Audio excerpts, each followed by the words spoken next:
Welcome back to Project Independence, Community Talk Radio on 88.1 FM and WCWP.org. I'm Rebecca Miller, your host, along with Otto Los, our co-host, our permanent co-host with Project Independence. And of course, Kristina Liu, the radio show producer extraordinaire who pulls this program together every week with such incredible guests. We are now being joined by Supervisor Jennifer DeSena. And Jennifer, welcome so much to Project Independence in You. I know this is your first time on the show, so we're so glad to have you here on Project Independence in You. I don't know if you got to listen a little bit to our last guest who Kristina booked, Eileen Karina. She was just a gem of information, providing so much education on, kind of being your own advocate and safety and how to plan, which is unfortunately things that I don't think all of us do. And really what Project Independence is all about is planning. So she was terrific. And I just wanted to thank her again. So Supervisor, how are you, first of all, and welcome to Project Independence in You. Thank you very much. I'm so excited and honored to be sitting here. And I brag about Project Independence more than anything else. I mean, I've always known of Project Independence, but now that I've been on the inside and I've gotten to meet you all and our social workers and our nurses, this is such a valuable service, to help our seniors age in place.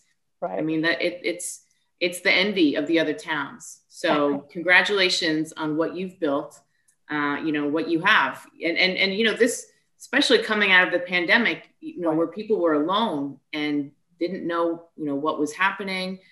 You really helped. You really made a difference. And I'm sure it was difficult for you to transition. So thank you so much for all that you've done for our residents. And I have a question for you that has absolutely nothing to do with the town, all right, since this is your first appearance. Okay. Where did you grow up? Where did you start your life? Oh, good. An easy question. I was born in the Bronx, but I grew up in Massapequa. So I live in Manhasset now, but I'm a South Shore girl at heart. But I grew up in Massapequa, went to Massapequa High School, then Boston College, where I met my husband, and then St. John's Law School. Then I moved to Manhasset when I had my first son, and I've been here for 21 years. And my second son is a friend of your granddaughter, Olivia. Yeah, I actually lived in Manhasset from 1971 to about 1996. Yeah, it's an incredible community. And so when I was here raising my boys, I thought I was taking a couple of years off from practicing law, but I just got so involved. There are a lot of people doing great community service here, raising money. I got involved with the Manhasset Coalition Against Breast Cancer, which is a phenomenal volunteer organization of women, who have raised millions of dollars for research and also helped hundreds of women who have a diagnosis of cancer, with support and guidance, to get to doctors. So, I really spent 20 years working with nonprofits in Manhasset because there was so much to do. And I was really blessed to be able to stay home. And, I had a part-time job.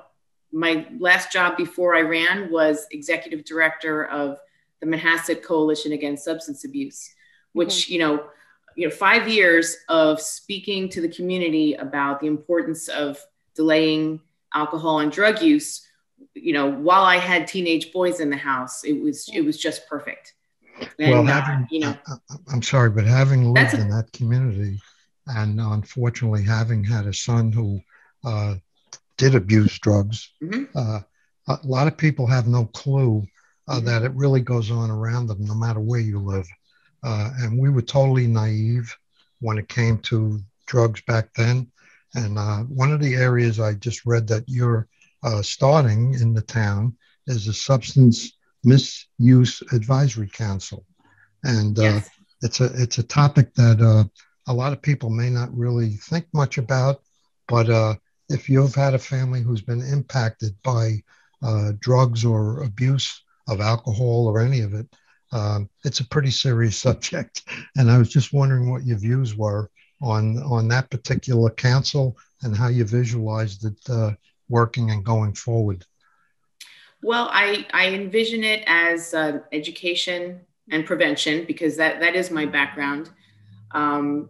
Really, what we have to do is talk about getting help. Everyone has to feel like they can get help. You know, I mean, I often compare this, you know, substance use to cancer, because I spent so much time, you know, educating and raising money to fight cancer. If you have a family member who has cancer, you don't just wait and hope it gets better. You go get help.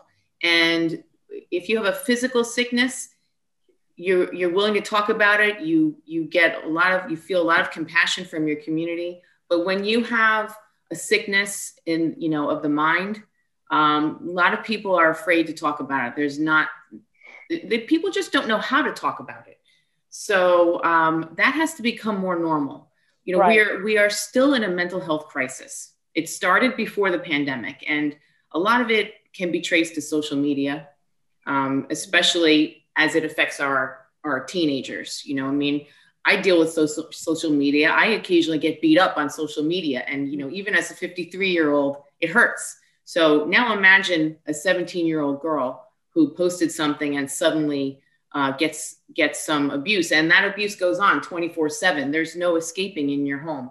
So, you know, we've seen a huge rise in self-harming among our kids. So it's something we have to be aware of. And as adults, we have to protect them.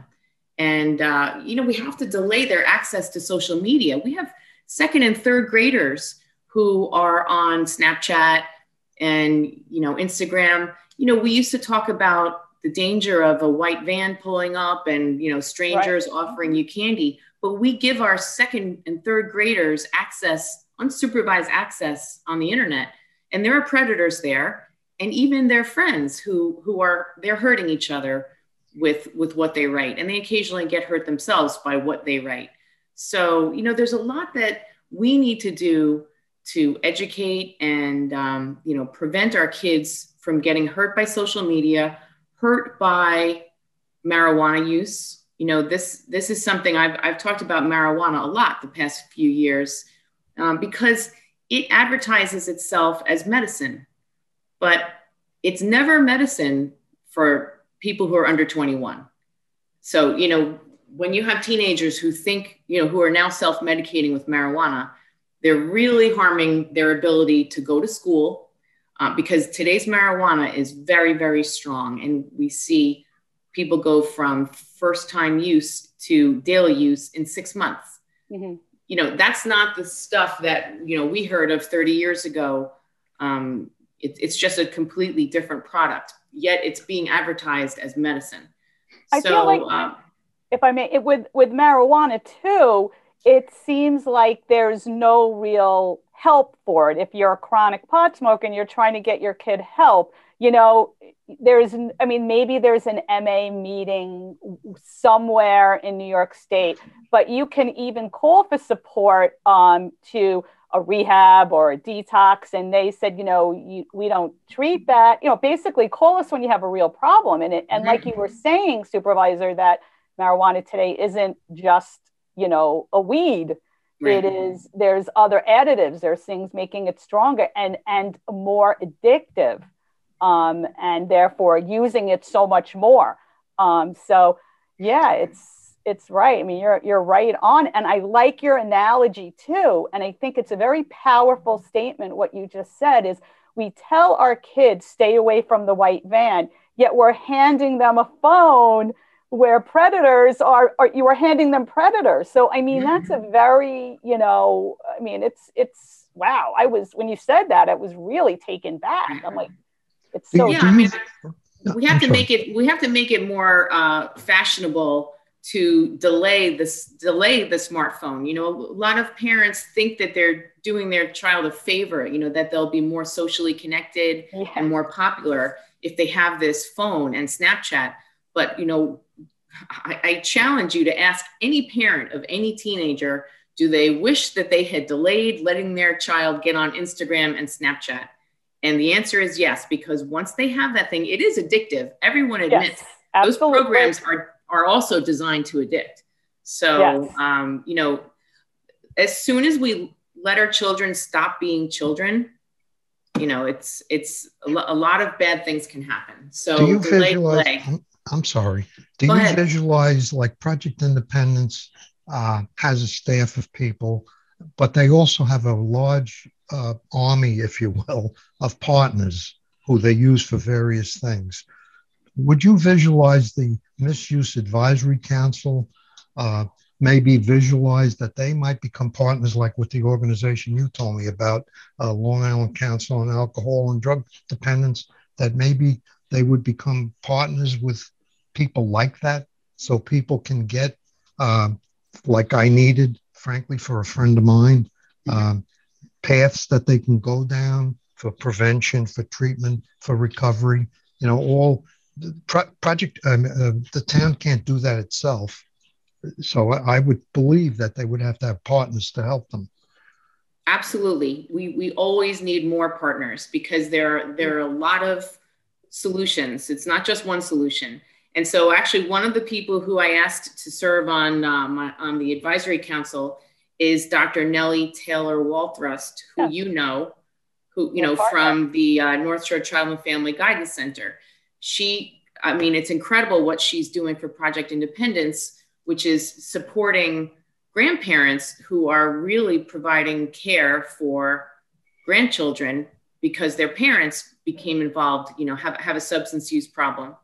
So she's a great advocate. They have a whole suite of services at the guidance center, you know, outpatient counseling. But I am glad to have her as a partner because she already is involved in Project Independence. So it's very important. Grandparents often can be a support for a teenager who's in this battle with their parent. And, you know, unfortunately, sometimes parents are struggling with something of their own. But even if they're not, you know, the teenager doesn't want to battle with their mother or their father anymore. And so grandparents can be a neutral voice, a supportive voice, if they have this education and they're prepared. You know, especially when it comes to asking for help, if people have any sort of fear that if they ask for help, people will treat them badly, you have to have another voice come along and say, look, the help is there. And so, you know, the Guidance Center is a great resource. LICAD is a great resource. And yes, LICAD has a 24/7 hotline, which is 516-747-2606. And, you know, so you can ask them if you're looking for a certain type of treatment, help, or, you know, or advice, you can call them and they can then steer you to what you need. So LICAD is also on my Substance Misuse Advisory Council. Steve Chasman, I invited to speak at my swearing in. And many people told me that once they heard him, they went to him afterwards because he's an incredible resource. He was a guest on our show not too long ago. Yes, I know. He's a great speaker. Great wealth of information, really, really. So much information that you're providing us and talking about. And in the very beginning of the show, I just want to thank you. You said really, really powerful things about Project Independence. And, you know, and I know that you've come to our, you know, all of our Project Independence advisory meetings and a lot of the programs that we've had. And, you know, you were very vocal about, you know, at first you really didn't know a lot. And really, when you're talking now about, you know, North Shore Child and Family Guidance and the Grandparent Respite Program, I'm impressed. You're really like learning and absorbing all this stuff. So it's, you know, wonderful for the listeners here today that are listening to the program to know that you're, you know, you get Project Independence, because aging in place is not just, you know, is not just one thing. The one thing you know, we kind of treading on a little bit too, we're getting off the subject of state of the town. We will get there, is the stigma that, you know, having an addiction, having all these things.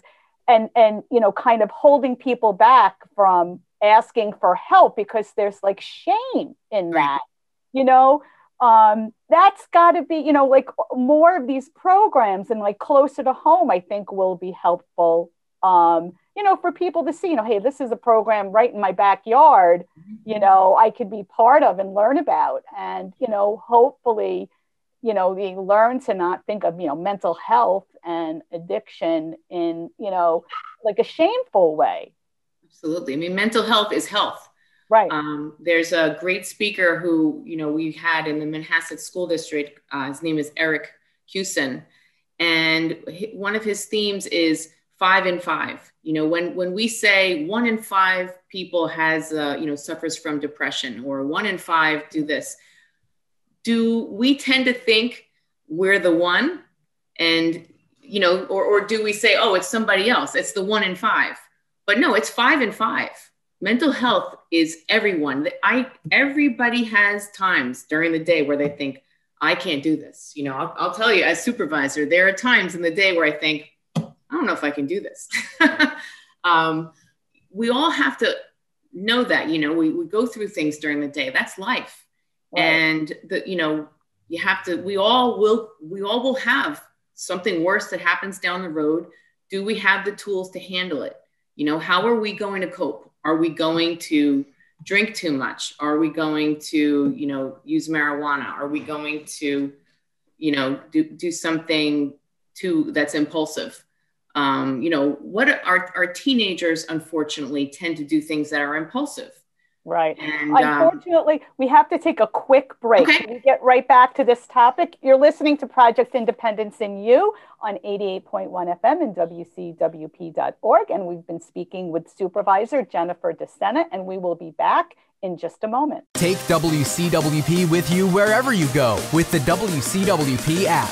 Listen live 24/7 to all of our streams, all from one app. Plus, call the studios directly from the app and visit our social media. Download the app through the iOS App Store on Apple devices or the Google Play Store on Android by searching WCWP Radio, or visit WCWP.org for links. The WCWP app, available now on iOS and Android devices.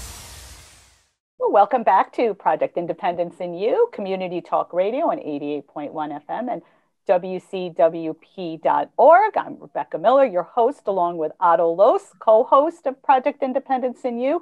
And also we have Kristina Liu, who is Project Independence in You radio show producer, bringing these shows to us every single week with fantastic guests. And also I wanted to mention Dan Cox, who's the director of WCWP.org at 88.1 FM. Actually, that's reversed, but Dan's just the greatest director of this radio station for us, and has, given us this program in our 11th year, Supervisor.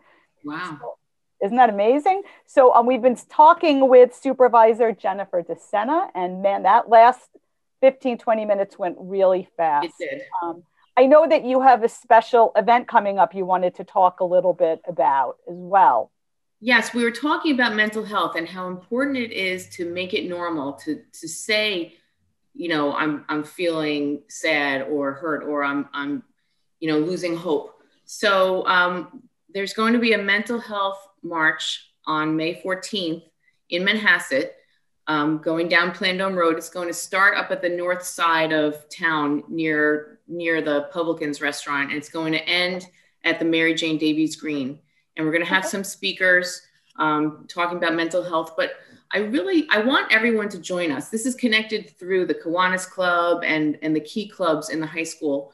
I want to tell the high school kids and, and the whole community that we support you. You can say, I need to talk about something. And there are a lot of people, there is a lot of help available. So it's just going to be a great day. We have a lot of sponsors, of course. We're going to have 4-5 and Bill Milano, our local, favorite eateries. So come out on May 14th. I'll start putting it out on the, my Facebook page. But, this is mental health is health. It's just as important, going to the gym. Okay, that's great. What else are you doing? Do you do yoga? Do you know how to meditate? Are you struggling? If you're unable to sleep at night, that's going to start feeling like clinical depression. So find out, talk to someone. What is the hour for that parade? I'm afraid to say the wrong number. I would say it's probably 12 o'clock, but I would like to get you the better information. I have 2 weeks to do it. We'll promote it. Yeah. Okay. Yeah, people could probably, eventually they can call 311 for a little bit of the information. I'm sure they'll be happy. I can make that available. It's not, I'll be there. It's not a Town of North Hempstead event. Obviously the, town clerk will take care of closing the street, but it's several nonprofits coming together to educate about mental health and talk about, what you can do to, to get stronger or get help for somebody who seems like they might need a little something more. Great. So Supervisor, you have been in office now. This will be the fourth full month. Fourth month. And we had the State of the Town not too long ago. And it was a lot. You had a lot of information, and being a resident in North Hempstead, we're so resource rich. We talk a lot about that with, especially with the seniors, our transportation program, we have all of these hospital systems, we've got Langone, we've got St. Francis, we have Northwell. So the Project Independence Transportation Program works so well because of all the resources, are geographically, we're on the border of, New York City. We're in that north corner where there's lots going on. So, you have this, and we have such a high population of people 60 and over. Kristina, what was the number from the last census? It's over 60,000 now, and of 60 over and 60 plus in North Hempstead. Isn't that amazing? So, we talk a lot about that, how, seniors are aging, living a lot longer. It used to be that, when I was a kid, it was so unusual when you heard, hey, my grandpa just turned 90. Someone in their 90s was like, wow. Today, I think Paula was saying we have a Project Independence member who's 105. Wow. Yeah, something like that. So, and then with the baby boomers, of course, we have all these people turning 60 and 65. So that's the true kind of silver tsunami. So, and in North Hempstead, I think we have the oldest population on Long Island as a township. So, Project Independence has worked so well, and it's so good to hear that you're a friend and a supporter of Project Independence, and you're right out there letting us do what we have to do. And that's wonderful. But I guess there's some other things going on in the town aside from Project Independence. So is there anything you wanted to talk about that you presented at State of the Town? Give our listeners some insight to some of your insight. Sure. First, I want to thank the League of Women Voters because they did so much work, took care of every single detail at Harbor Links, providing lunch and inviting really amazing community leaders to come together. It was such a beautiful, exciting day for everyone to be back together again. And so I was nervous, it being my first State of the Town. I really thought to myself, where's Judy Bosworth? Why am I doing this? But it was a wonderful day. And thank you to the League of Women Voters for all they've done with that tradition. One of the things I spoke about was, transparency. That's all I've talked about was opening up government. I was a regular citizen. I was never in government before, never in politics. And I just thought, I am an attorney. I'm an active, involved citizen, and I want to open up government. Some people have not felt involved. So one of the things I said we would do, which we have done, is put our board meetings on TV. So now they're running on our North Hempstead television station. That's why we have this, is to have access to government. So you can see our board meetings every day at different times, right. And learn more about how the town board works. So that's been exciting. another thing that I spoke about and that I'm working on is the building department. And, this something that was spoken a lot about last year during the campaign. And this affects our 60,000, people 60 to 65. This affects them because if they want to renovate their home so they can stay in it, they want to, put in a bathroom on the ground floor, a lot of things that people need to do to stay in their home that involves the town building department. And there have been delays there. So we're working closely to streamline the process. And, one of the things that I spoke about in the state of the town, and that was a subject of our board meeting last night, was autonomy of the building department, that, they're supposed to have the final say. They're professionals and state law gives them the ultimate say. And, we've had a little too much influence available through our town board.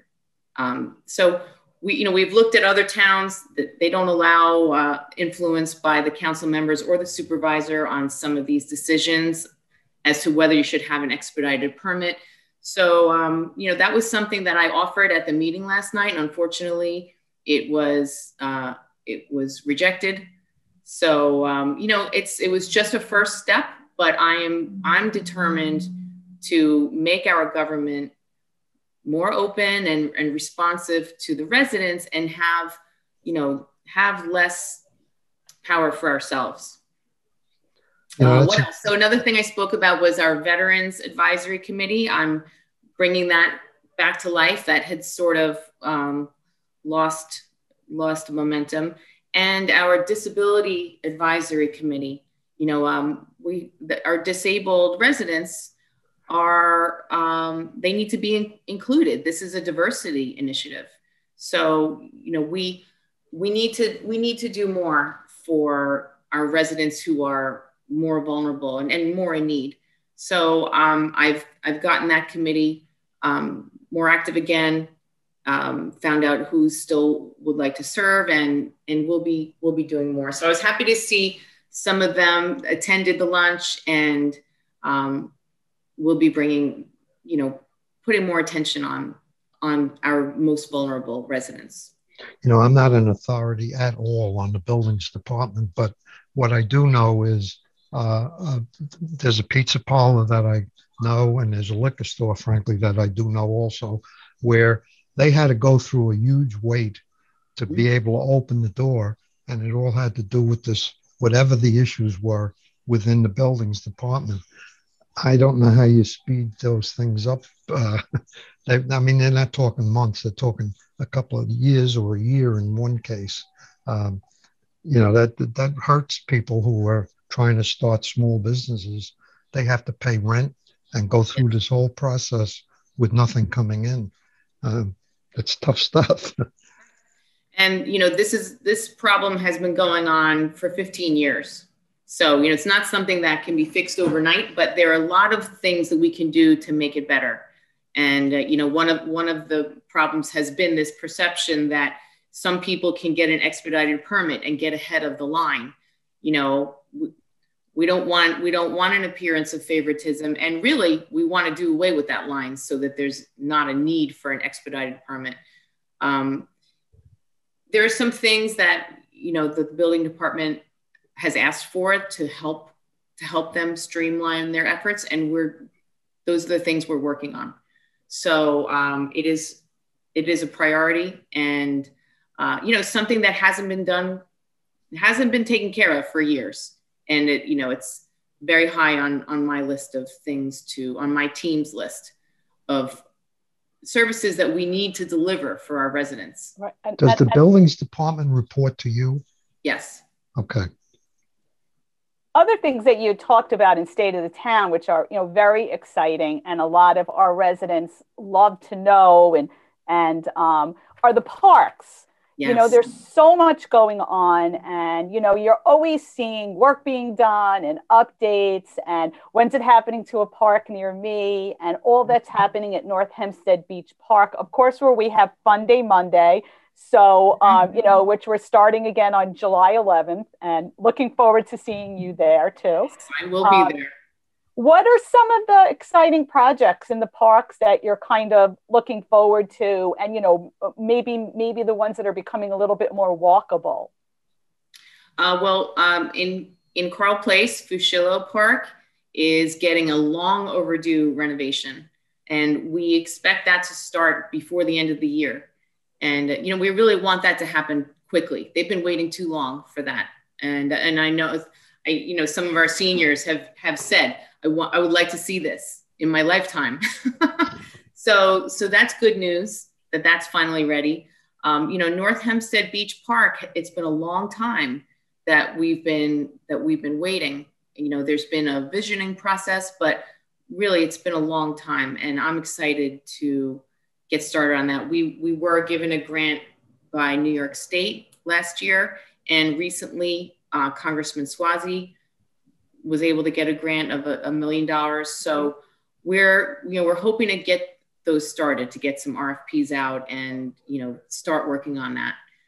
But yeah, we have 52 parks. Our parks commissioner, our acting parks commissioner, is excellent. I mean, and I know there are a lot of repairs scheduled for Tully Park.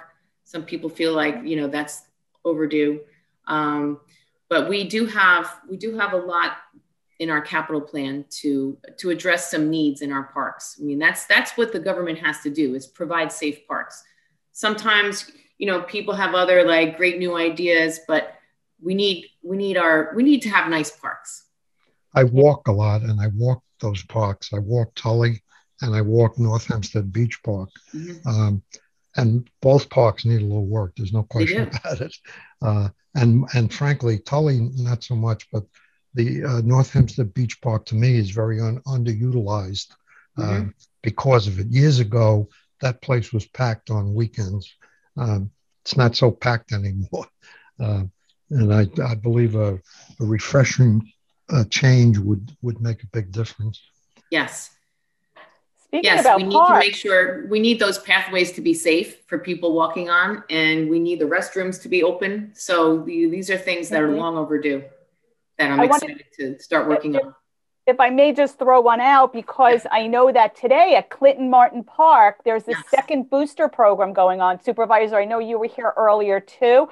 They are giving the second booster shot, Catholic Health Systems, up until noon today. You would need to bring your vaccination card, but you're welcome to come. If you're listening today, this may be recorded. So today is April 29th, 2022. So if you're listening live, you still have time to come to Clinton Martin Park to get your second booster. It's for people 50 and over, and people who have an autoimmune compromised system. So, and just come on down. And if you're not really sure if you're due, just come down anyway and bring your card, and you could speak with one of the nurses that are here today. Also, tomorrow there's going to be, April 30th, at the Clark Botanic Gardens, there's going to be a great flower show, and they're going to have activities for families. Spring Fest. Spring Fest, yes. And then in 2 weeks at North Hempstead Beach Park will be our Asian American Festival. That's a lot of great cultural celebrations, and I hope we have beautiful weather. Tomorrow's looking good. There'll be some entertainment.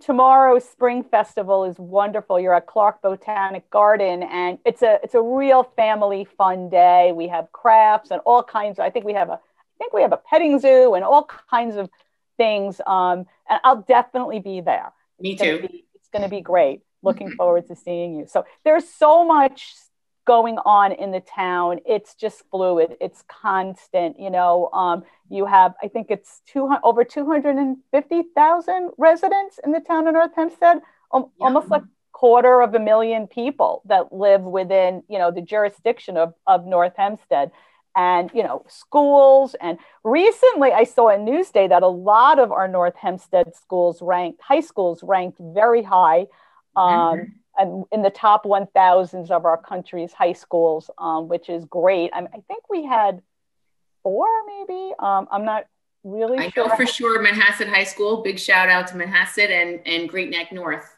Great. And I think Great Neck South too. Yeah, both. Yeah, both. Did Herrick's? I'm not sure, but yeah, so kudos. It's a great, great for youth, great for the aging population. You know, between the parks and all, you know, the programs that are offered through the town, of course, through 311. All you have to do to find out anything is call 311.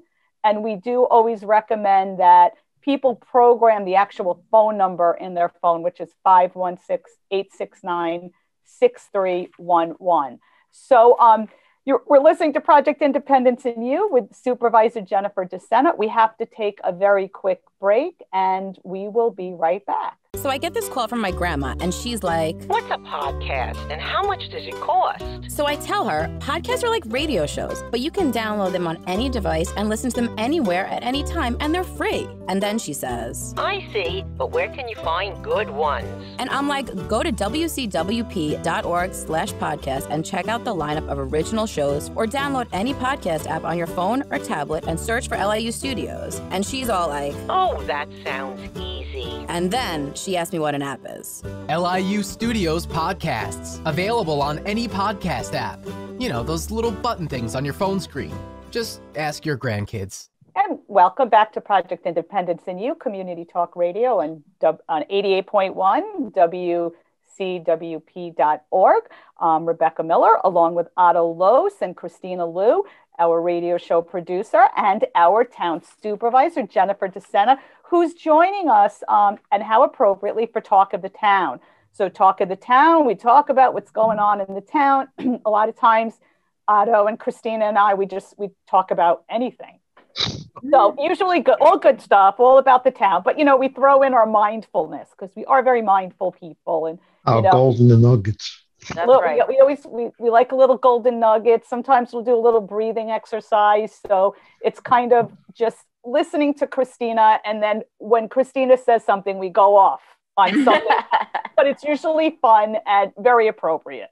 That's right. So what is happening? Well, actually, before we get to that, I know, Otto, you wanted to. Yeah, my children, many of them went through the Manhasset school system, and it's a great school system. There's no question. What I'd like to point out is that there's a lot of really good school systems in North Hempstead. I've had experience with New Hyde Park, Mineola, Carl Place, all of these were excellent schools. That's right. And I was a Roslyn graduate. I grew up in Greenville, so I was actually a Roslyn. I mean, so there's a lot of really good schools in all of North Hempstead.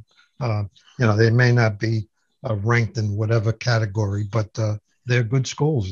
There's no problem going there. Yes. Yeah, no, and a big shout out to all of our school administrators and our boards of education, because they work very hard. And, you know, we're coming up on the school budget votes, and, you know, people need to be informed.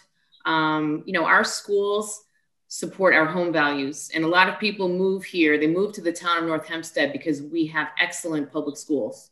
And so that's what brings families out of the city and, you know, and to the town of North Hempstead. So they come here for our schools, and that's what keeps our home values high. So we have tremendous public schools here that I'm, you know, very proud of. Excellent.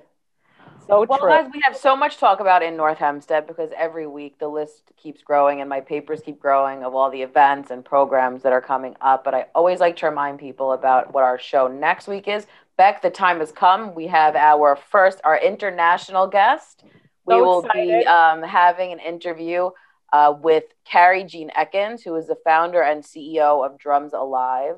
Supervisor, the backstory of this was that in Newsday, there was an article about the benefits of these drumming classes for seniors and for, you know, people of all ages. So Otto loves to bring me a guest and say, can you find this guest, track it down? So I did. I put on my thinking cap. It was a little hard because, you know, she was all the way in Germany. But now with the beauty of Zoom, we're able to have these interviews. So it's a really amazing program, and it's something that you can even do with things around the house. And her story is so inspirational. So I'm really excited for her to be on next week to talk about all the benefits and the mental health benefits as well of the Drums Alive program. And we have on Councilwoman Veronica Lurvy will be popping in. We're going to be having a lot of the council people in the next upcoming months, you know, giving some updates too, which is really, really great. So I encourage everyone to tune in next Friday. Or if you miss us, you could always go to the WCWP YouTube page or our Project Independence website. And you could check us out on North Hempstead TV, every week as well. So we're officially everywhere. You can't miss us if you want this great information. Kristina, I was not here last week, but I was supposed to give a little update on my attendance at the Electric Vehicle 101 That's session. Right. You went to the electric vehicle class. So the conclusion I had was that currently they could not answer the questions I had, which was if you have 4 or 5 cars in your home and you happen to live in an area where parking is not so easy, there really is no answer right now. It's just not ready for it. The second one that I found I didn't like was the fact that just like the computer in the beginning, there's different cables and there's a Tesla charging station is only for Tesla cars. There are 3 other connectors that are used by other cars and they're not interchangeable either. So you may have to have an adapter or a charging station that gives you the ability to plug in all 3 of these different, like years ago was RS-232, RS-485. Now it's USB-A and whatever, different size plugs. It's kind of the same thing. So Otto, you can have an adapter. You can They buy said an that adapter. they think there's an adapter. All right. Utilize it. So that part of it's in the early stages. Now, this was at Clinton Martin Park, and they did have about 7 or 8 different cars there, which was very interesting to see. And despite what I just said, one of these days I'd like to get an electric car. It's quiet. There's virtually hardly anything in the car as far as the engine goes. And I think this is a great point. And on the show, obviously, we always talk about, technology. And certainly since we've started, during the pandemic with Zoom, I mean, the technologies have rapidly been coming, and I'm sure that's going to be the same thing with these electric cars. But I'm glad that you asked those questions because I think, that's one of the topics, Supervisor, that we always go into is, these eco-friendly initiatives and kind of how to do it. And we were all very intrigued by the electric car. So we had Otto was kind of our man on the street, going in and asking these important questions so we can get the information for it. So thank you, Otto. For some situations, they indicated that Long Island, I think it has 2 million cars. So Long Island is a hotbed marketing location for electric cars. And there's a lot of good reasons. Most of the time people are commuting, so they have the ability to get to their home and charge or whatever. But if you live in an area like pick Forest Hills or the Bronx, and you have to drive around to find a parking place, it may be a few years before that kind of environment can be handled. So I think it's going to go a little slower than we get the feeling, but it is going to happen. There's no question about it. Great. Well, it's good to get all that information. And I'm sure as, time goes on, we'll be having more and more on it. So thank you for that, Otto. In addition, just some other topics that will be coming up. I'm fully booked now through June, which is exciting. But just in May, we're going to have on Helen Keller Services for the Blind and Deaf will be on there in Port Washington. And they have an amazing resource of information. So they will be on. We're going to have the Transition Network of Long Island on, which is really our fabulous Barbara Melman, who's our PI volunteer, is part of that. And it's a great group of women, 50 and over, just kind of, who are transitioning into, the next kind of phase of life, which is great.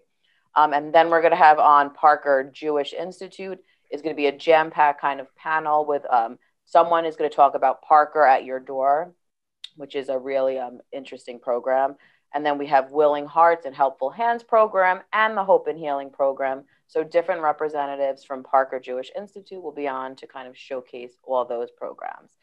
Then Otto, as per your request, we are going to have on a doctor from Northwell Health talking about the facts of neuropathy, because that's certainly something that I know you've had experience with. So that will be on. Then we have Northwell Health Alzheimer's Disease Research Center will also be on because they have great services, dealing with that. And just while the show has been on, we're also going to have the Parks Department on, is going to come on in June to talk about all the wonderful programs and events that are coming up in the spring and summer. So we have a jam-packed show. I'm sure along the way we'll have little surprise guests popping up too. So it's a lot of great information. So please, please, please check all that out. It's great stuff. Fitness classes on next week, Tuesday at Yes We Can. If you're registered for Project Independence Fitness, I'm covering the yoga class. So Suzanne needed to take off, so I'll be teaching yoga for Project Independence members. Great.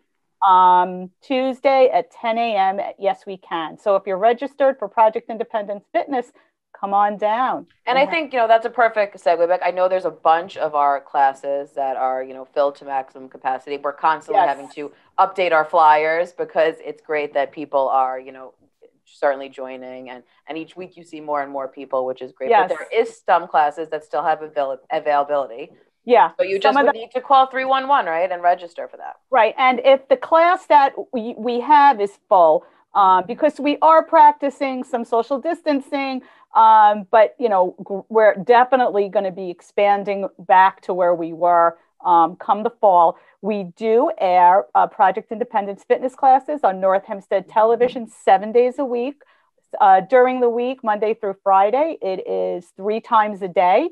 And on the weekends, depending on what programming it is, it's a minimum of 2 times a day. So you can always watch fitness. We do yoga, Tai Chi, general fitness, and every single class has a chair option. So don't feel like you can't do yoga or you can't do this. We all start somewhere, and you can always do any class seated on a safe chair.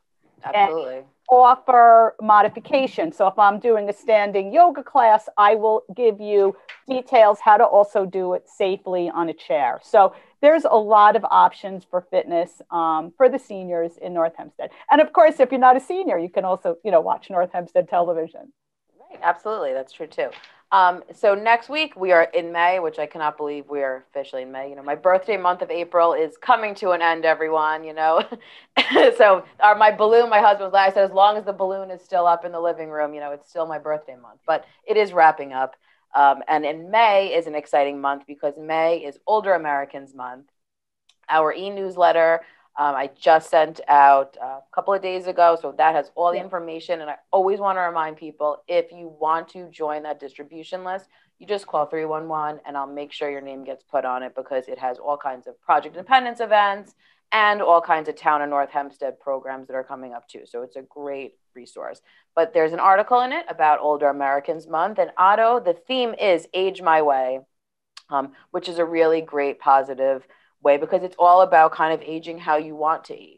Everyone's got their own thing, and some people want to remain active. Some people, everyone's got their own path, and it's really just about engagement and access. And of course, our favorite topic, Rebecca, planning.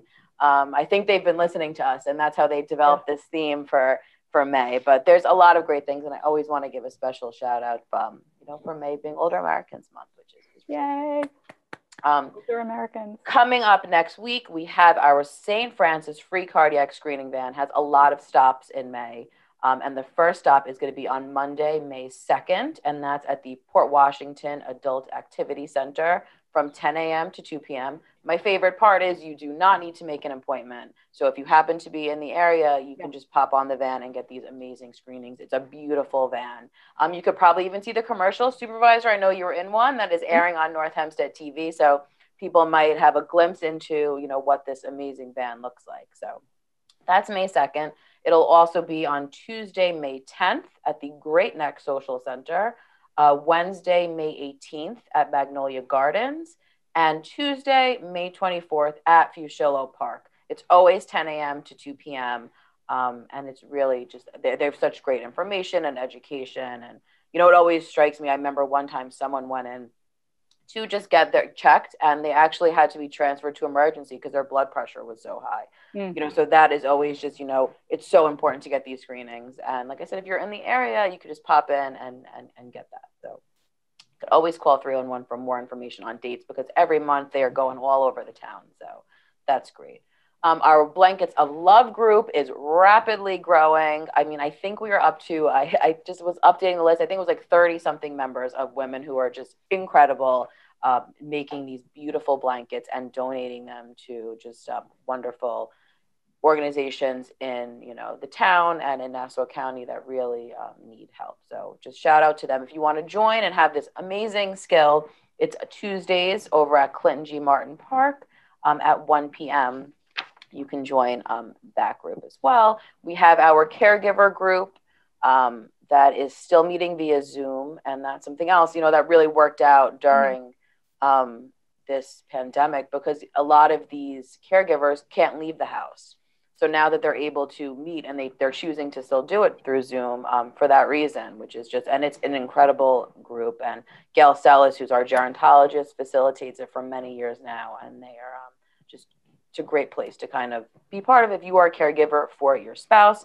That is on Wednesdays at 3 p.m.